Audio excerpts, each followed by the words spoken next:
15 বছরের ভিতরে এমন লোক আছে যারা রাতে একদিনও পর্যন্ত ঘরে ঘুমাতে পারেনি। অনেকের বাড়ি ঘরদোর ভেঙে তছনছ করা হয়েছে।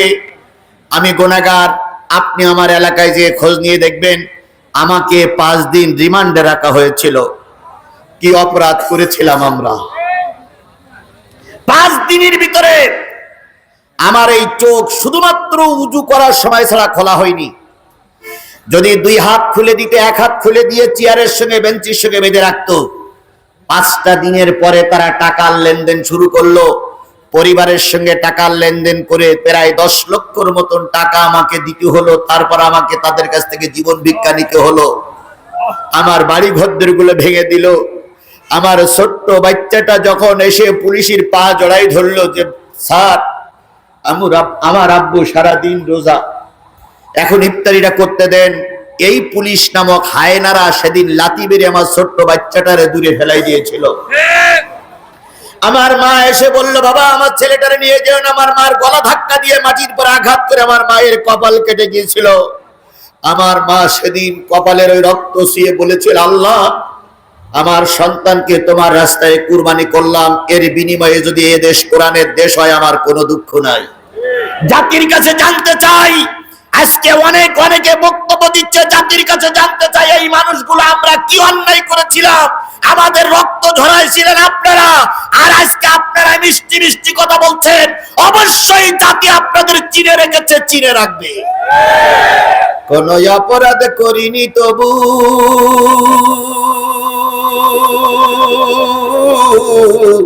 আমি আজ কারাগারে,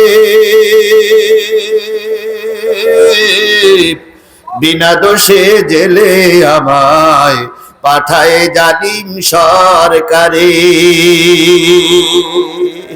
কোন অপরাধ করিনি তবু আমি আজ কারাগারে, বিনা দোষে জেলে আমায় পাঠায় জালিম সরকারে। কান্দিসি নামায় আমার মতো হাজার সোনার ছেলে, বন্দি আছে জেলখানাতে দিনের সব কাজ ফেলে। যেই দেশেতে বিচার সে তাপ বলবো এসব কারে,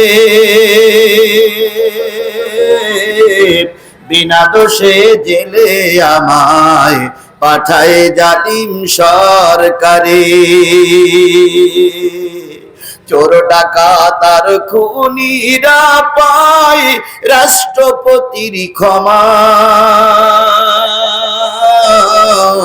সৎ মানুষের জন্য শুধু দুঃখ কষ্ট জমা। সত্য কথা বললে মাগো গুলি করে মারে, বিনা দোষে জেলে আমায় পাঠায় জালিম সরকারে।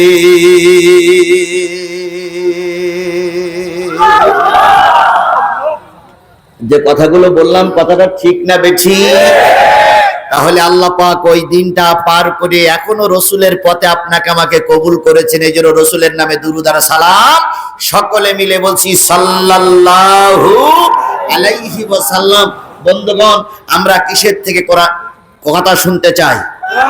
কোরআন থেকে কথা শুনলে সেই কথাগুলো ভুল ভ্রান্তি কম হয়। কথা বলেন ঠিক না বেঠিক?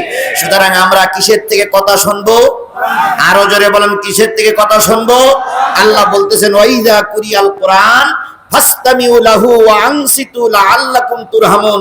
যখন তোমাদের সামনে কোরআন পড়া হবে, কোরআন থেকে আলোচনা করা হবে, সেগুলো তোমরা চুপচাপ শোনো।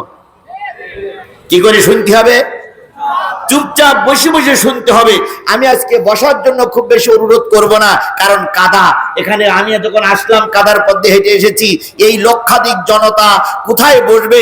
এই জন্য বসার জন্য অনুরোধ করব না। শুধু এতটুকু বলি, যে যা আছি দাঁড়াই দাঁড়াই শুনি ইনশাআল্লাহ। লাআল্লাকুম তুরহামুন। যদি আল্লাহর কোরআন তোমরা শোনো, আল্লাহ পাক তোমাদের রহমত দিয়ে ভরে দেবে। আমাদের রহমতের দরকার আছে না নাই? আরো জোরে বলেন, রহমতের দরকার আছে না নাই? বন্ধুগণ, দেশ বিজয় হয়ে গেছে বলে মনে করো না আমরা অনেক কিছু হয়ে গেছি। আল্লাহর রহমত না হলে টিকতে পারবে না। অনেক যুদ্ধে সাহাবীরা বেশি ছিল, তারপরে কাজ হয় নাই। আবার অনেক যুদ্ধ অল্প সংখ্যক সাহাবী ছিল, আল্লাহ পাক বিজয় দান করেছে। এই জন্য ক্ষমতার বলে বিজয় হয় না, লোকবল দিয়ে বিজয় হয় না, বিদেশি সাহিত্য নিয়ে বিজয় হয় না। বিজয় দিতে গেলে আল্লাহর মদদ লাগে। এই জন্য সাহায্য চাইবো কার কাছে? আরো জোরে বলেন, সাহায্য চাইবো কার আছে? তাহলে আমাদের রহমতের দরকার আছে না নাই? সুতরাং যাদের রহমতের দরকার তারা যে যেখানে আছেন মোনাজাত শেষ না হওয়া পর্যন্ত যাওয়া যাবে না। আচ্ছা, আমি যে অনেকদিন পরে আপনাদের কাছে আসলাম, আমারে ফেলাই রেখে চলে যাবেন কারা কারা? হাত তোলেন তো। আমার ফেলাই রেখে কেউ চলে যাবেন না, বুঝে শুনে আওতা করেন। আপনারা কি আমারে রেখে চলে যাবেন? জোরে বলেন, ফেলাই রেখে চলে যাবেন? তাহলে আপনি যখন যাবেন, আমি যখন যাব, আপনিও তখন যাবেন। রাজি আছেন না? রাজি আছেন না? রাজি আছেন না? আমার ভাইয়েরা চলুন সামনে যাই। আল্লাহ রাব্বুল আলামিন বলতেছে, ওয়ালাকাদ জারানা লি জাহান্নামা কাসীরাম মিনাল জিন্নি ওয়াল ইনস লাহুম কুলুবুন লা ইয়াফকাহুনা বিহা। মানুষ আর জিনের ভিতর থেকে কিছু সংখ্যক মানুষকে আমি জাহান্নামের ভিতরে ঢুকিয়ে দেব। যারা জাহান্নামের ভিতরে ঢুকবে তাদের এক নম্বর দোষ হচ্ছে লাহুম কুলুবুন লা ইয়াফকাহুনা বিহা, তাদের অন্তর আছে কিন্তু অন্তরে জায়গা নাই। কিসের জায়গা নাই? আরো জোরে বলেন, কিসের জায়গা নাই? আরে কোরআনের মাহফিল যার ভালো লাগে না, লাগতেছে না, বুঝতে হবে তোমার অন্তরটা জাহান্নামের অন্তর হয়ে গেছে। এই জন্য সবাই কোরআন ভালো লাগে, তোমার ভালো লাগে না। সুতরাং আজকের এই কোরআনের মাহফিলে যদি ভালো না লাগে তাহলে বুঝতে হবে জাহান্নামের অন্তর তৈরি হয়ে গেছে। লাহুম কুলুবুন লা ইয়াফকাহুনা বিহা ওয়া লাহুম আয়ুনুন লা ইবসিরুনা বিহা। তাদের চোখ আছে কিন্তু চোখ দিয়ে তারা দেখে না, দেখবে না। কি দেখে না? কি দেখবে না? কোরআন দেখে না, কোরআন দেখবে না। কোরআনওয়ালাদেরও দেখে না। কোরআনওয়ালা দেখলে ওদের সহ্য হয় না, এমন লোক আমার সমাজে আছে না নাই?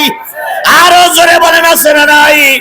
অতীতের যারা সরকার ছিল তারা সব কিছু মেনে নিতে পারত, কিন্তু কোরআন মেনে নিতে পারত না। শিবগঞ্জ আমার একটা মাহফিল ছিল, এখান থেকে কয়েক বছর আগে। কিছু লোক শিবগঞ্জের মাটিতে আমার বিরুদ্ধে মিছিল করেছিল, জিহাদি রাস্তে দেওয়া হবে না। সে যাই হোক, যে দলের লোক হোক, তারা মিছিল করেছিল না? আচ্ছা বলেন তো ভাই, তারা আপনারা বেশি আছেন এখনো? বেশি আছেন, তা আমি তো আসছি। তারা পালাক, এটা আমরা চাই না। আমিরে জামাত সাধারণ ঘোষণা করেছে, এর মানে এই না যে আপনারা মাপ পেয়ে গেলেন। এর মানে এই না আপনারা মাপ পেয়ে গেলেন। যদি এদের সবাইকে মাফ করা হয় তাহলে আল্লাহ এবং রসুলের সঙ্গে হয়তো কোনো না কোনো অবস্থায় গাদ্দারি করা হবে। আল্লাহ রসুল মক্কা বিজয়ের পরে সাধারণ ক্ষমা করেছিলেন, কিন্তু কিছু লোককে মাফ করেন নাই। কিছু লোককে মাফ করেন নাই।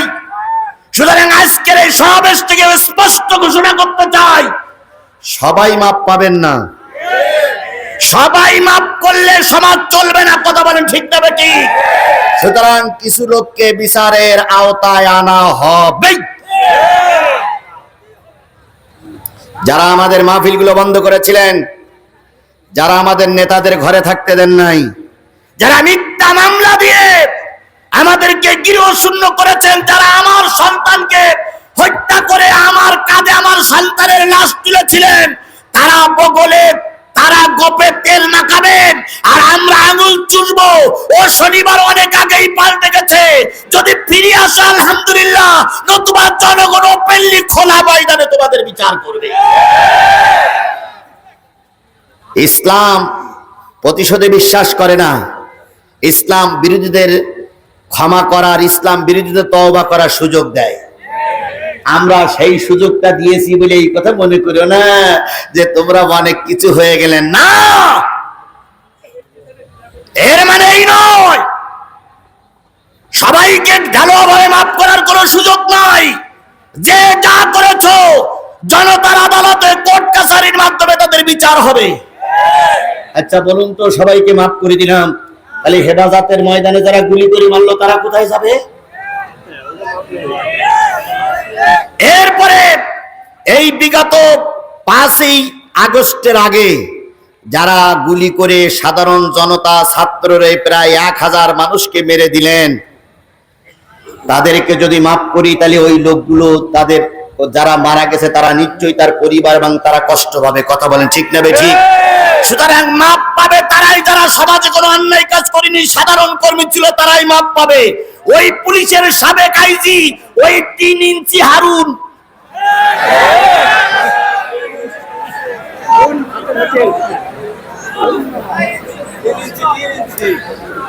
3 ইঞ্চি হারুনকে যদি মাফ করে দেওয়া হয় তাহলে এরা আগামীতে আরো অন্যায় কাজ করার সুযোগ পাবে। কথা বলেন ঠিক না ঠিক?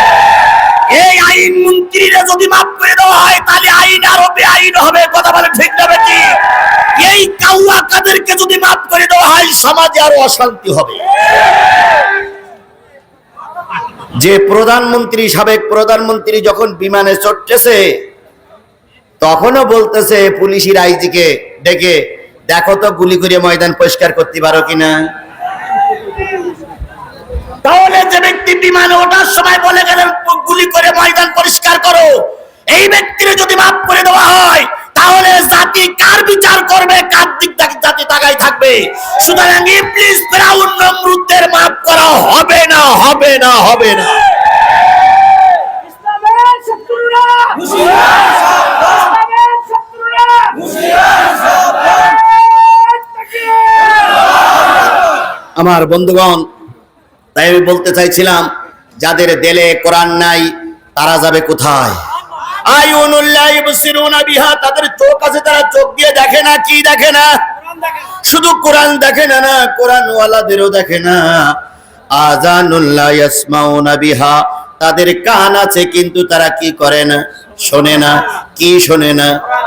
এখানে যে কজন লোক, যত হাজার লোক উপস্থিত আছেন, কার কান নেই একটু হাত তোলেন। এই যে কজন লোক উঠতেছে, একা কান নেই, এর কা চোখও নেই, এদের দেলও নেই। তাহলে আল্লাহ রাব্বুল আলামিন বললেন, যাদের দিলে কোরআন ভালো লাগে না তারা যাবে কোথায়? যাদের কানে কোরআন ভালো লাগে না তারা যাবে কোথায়? যাদের চোখে কোরআন ভালো লাগে না তারা যাবে কোথায়? উলাইকা কালানাম, তারা হলো চতুষ্পদ জন্তুর মতো। সুতরাং আমাদের দিল আছে, কান আছে, চোখ আছে, বিবেক আছে, আইডিয়া আছে, তাহলে আমরা কোরআন থেকে দূরে সরে যদি যান তাহলে আপনি 4 পেয়ে জন্তুর মতন হয়ে গেলেন। তাহলে এবার আমার মূল আলোচনা যাচ্ছে। আমি সূরা হাদীদ থেকে 2টা আয়াত তেলাওয়াত করেছি, ওর উপরে ভিত্তি করে কথা হবে। এখন কটা বাজে? কটা বেজে? 11টা যদি বেজে থাকে আর আধা ঘন্টার সময় যদি আমি কথা বলি, আধা ঘন্টার সময় পেশাব লাগুক, পায়খানা লাগুক, ময়দান কাদা হোক, যা হোক, মুসিবত আসুক, ময়দান ছেড়ে যাওয়া যাবে না। কারা কারা রাজি আছেন 2 হাত উঁচু করে আল্লাহরে দেখা। যারা থাকবেন না তারা হাত উঠাবেন না। আমার কথা শেষ পর্যন্ত যারা থাকবেন না তারা হাত উঠাবেন না, উঠালে কিন্তু মুনাফিক হবেন। হাত নামান। তাহলে আমরা হাত উঠালাম যে শেষ মোনাজাত পর্যন্ত থাকবো। রাজি তো? রাজি তো? যদি মনে করেন যে হুজুর হাত উঠাইছি তারপরে থাকতে পারবো না, তাহলে এখনই যান, ভিডিও সব আপনার দেখুক যে কোন মুনাফিকটা উঠতেছে। যান।